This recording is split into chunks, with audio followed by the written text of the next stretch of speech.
To make these cookies, you'll need 2 cups of flour, 1 cup of butter, half a cup of sugar, 1 teaspoon of vanilla. You'll need about half a cup of white chocolate and a few tablespoons of strawberry jam. You will also need a mixing bowl, spatula, mixer, and a lined cookie sheet. You can use a baking mat or parchment paper. I also have some cookie cutters. You can use any shape you want, you just need 1 large and 1 small one. Begin by preheating your oven to 350. Start by beating your butter until it's smooth.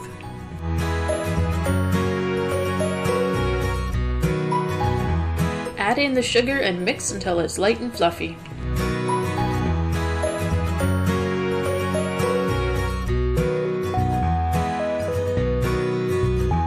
Next, mix in the vanilla.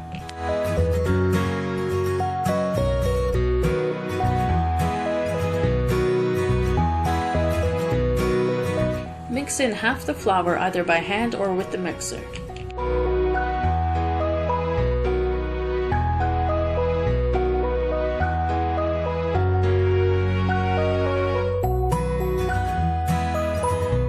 Once it's combined, mix in the rest of the flour.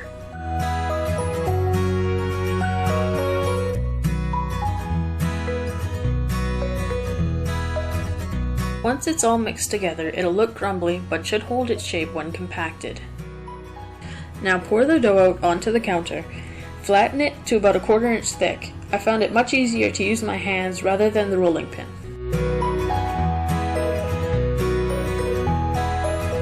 Cut out an even number of cookies with the large cutter.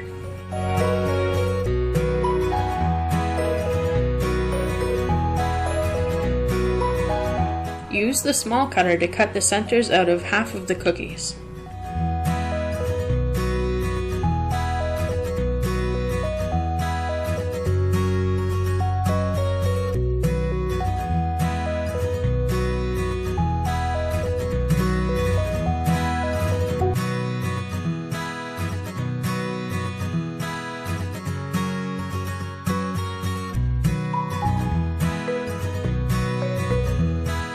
Bake the cookies for 10 to 12 minutes, but check on them after 7 or 8 minutes, as baking time will vary depending on how thick or thin you rolled your dough.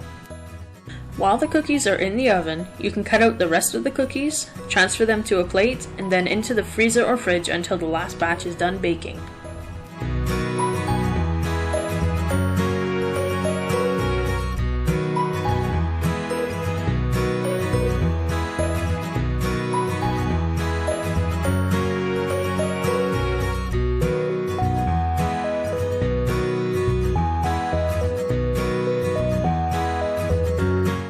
When they're done, they should be just golden brown around the edges.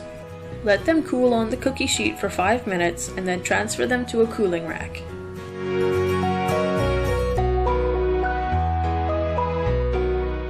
Take the other cookie dough out of the fridge or freezer and transfer them to a baking sheet.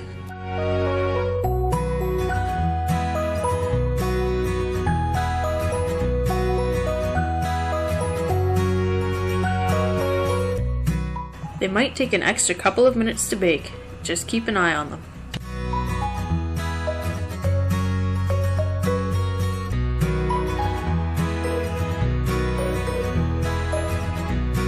Once the cookies have cooled, spread some jam on the bottom cookies and then sandwich them together.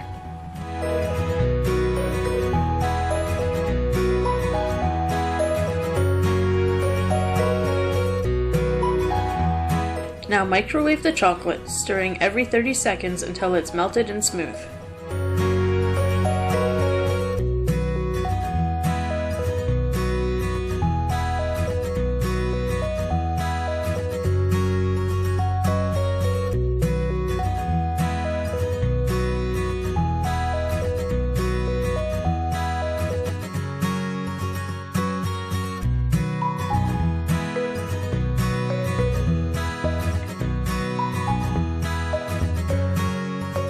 You can put your melted chocolate into a squeeze bottle, Ziploc bag, or just use a spoon to drizzle the chocolate onto the cookies. When I make these again, I'll probably do this before sandwiching them together. But no matter what order you do this last step in, they'll be delicious.